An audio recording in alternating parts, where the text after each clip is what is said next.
Halo semuanya, kembali lagi bersama saya Pujianto. Di video ini saya mau sharing satu fitur baru dari CapCut yang ini bisa membuat teman-teman bisa lebih lancar ngomong di depan kamera. Jadi kita bisa membuat konten dengan terstruktur, dengan pandangan tetap ke kamera. Solusi buat teman-teman yang sering gagap saat di depan kamera, kemudian ngomongnya berbelit-belit, tapi ingin membuat konten dengan lebih cepat dan lebih profesional ya, dengan pandangan mata tetap ke kamera, yaitu dengan fitur teleprompter.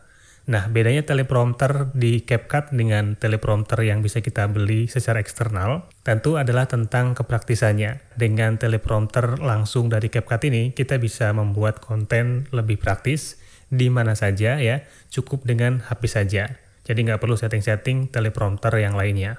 Nah, untuk lebih jelasnya kita akan langsung lihat di aplikasi CapCut-nya.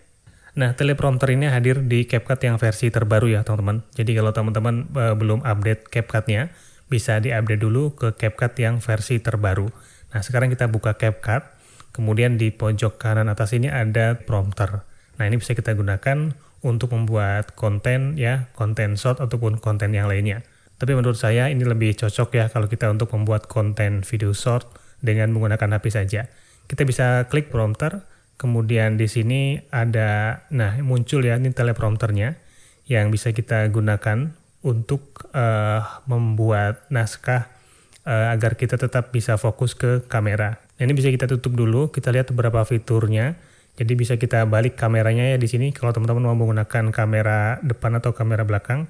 Tapi kalau kamera prompter yang bisa kita gunakan tentu dengan menggunakan kamera depan ya.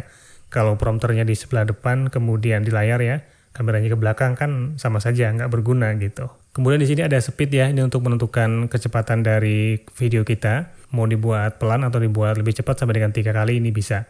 Ya, kemudian di sini ada filter, kita bisa memilih filternya. Kalau mau kita langsung buat filter ya, dengan berbagai macam pilihan seperti ini, teman-teman bisa tentukan saja sesuai dengan selera. Kemudian ada pengaturan waktu ya, di sini untuk pengatur waktu hitung mundurnya, mau 3 detik atau 7 detik gitu ya, di sini ada pilihannya. Dan selanjutnya ada durasi, ini adalah durasi video yang akan kita buat. Kita bisa tentukan durasinya. Di sini juga ada pilihannya ya, ada durasi 15 detik, 60 detik, atau 3 menit video yang akan kita buat gitu. Untuk flash juga ada, ini bisa diaktifkan, tapi kalau di HP saya ini nggak bisa diaktifkan ya. Jadi mungkin di fitur HP tertentu, flashnya bisa langsung diaktifkan gitu. Dan yang terakhir adalah resolusi. Kita mau menggunakan 1080 atau 720 atau 576 ya, tinggal disesuaikan saja resolusi yang teman-teman ingin buat. Ya, dan kemudian kita akan kembali ke fitur utama yang akan saya sampaikan di sini yaitu teleprompter. Nah, cara menggunakannya teman-teman tinggal edit saja di sini, ada menu edit nih gambar pensil. Ini untuk mengedit skripnya yang akan kita buat ya. Tinggal diketik aja di sini atau di copy paste dari skrip yang kita siapkan juga bisa.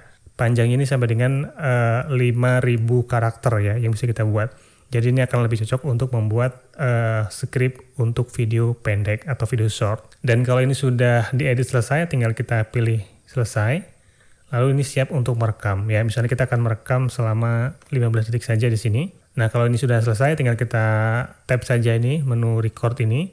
Nanti teleprompternya akan jalan dan kita bisa mulai merekam. Contohnya seperti ini, kita klik 3, 2, 1. Nah, dia akan jalan. Hai, saya adalah teleprompter CapCut dan saya dapat membantu Anda untuk mengingat semua baris Anda. Fitur ini mendukung pengeditan teks dan mendukung penyesuaian kecepatan font, warna, dan seterusnya ya. Oke, jadi seperti itu kalau kita menggunakan teleprompter ya. Ini kalau sudah oke, sudah selesai, tinggal kita stop aja di sini. Nah, untuk menyesuaikan warna, kemudian kecepatannya kita bisa pilih ini ya, klik di menu setting. Nah, ini bisa kita atur kecepatannya nih. Kalau semakin ke kanan semakin cepat jalannya tuh ya. Kemudian ini fontnya, ini kecil, ini bisa lebih besar ya. Dan warnanya, kita bisa pakai warna putih, warna seperti ini ya. Ini warna yang lebih, yang untuk fokusnya gitu. Kalau warna yang lainnya tetap putih, kemudian warna yang akan kita baca gitu ya. Fokusnya di warna apa. Jadi begitu untuk penggunaan teleprompter di aplikasi CapCut. Dan kalau kita sudah merekam di CapCut ini, kemudian pilih checklist ini atau oke, langsung kita akan dibawa ke aplikasi CapCut-nya ya. Kita bisa edit seperti ini. Nah, di sini kita bisa langsung melakukan pengeditan untuk video yang sudah kita buat tadi. Tentu kalau masih ada yang salah, ini bisa kita potong-potong lagi. Dan di CapCut ini kita bisa tambahkan teks, bisa tambahkan stiker, overlay, dan sebagainya. Dengan satu aplikasi CapCut ini sudah bisa membantu kita untuk membuat konten dari mulai perekaman sampai dengan pengeditan dan siap untuk diupload ke YouTube atau ke media sosial lainnya. Nah, jadi begitu ya teman-teman cara menggunakan teleprompter dari CapCut yang ini bisa membantu teman-teman untuk bisa lebih cepat membuat konten, lebih produktif dengan hasil konten yang profesional, lebih terstruktur dan lebih praktis untuk membuatnya. Semoga bermanfaat dan terima kasih sudah menonton. Sampai jumpa di video saya selanjutnya.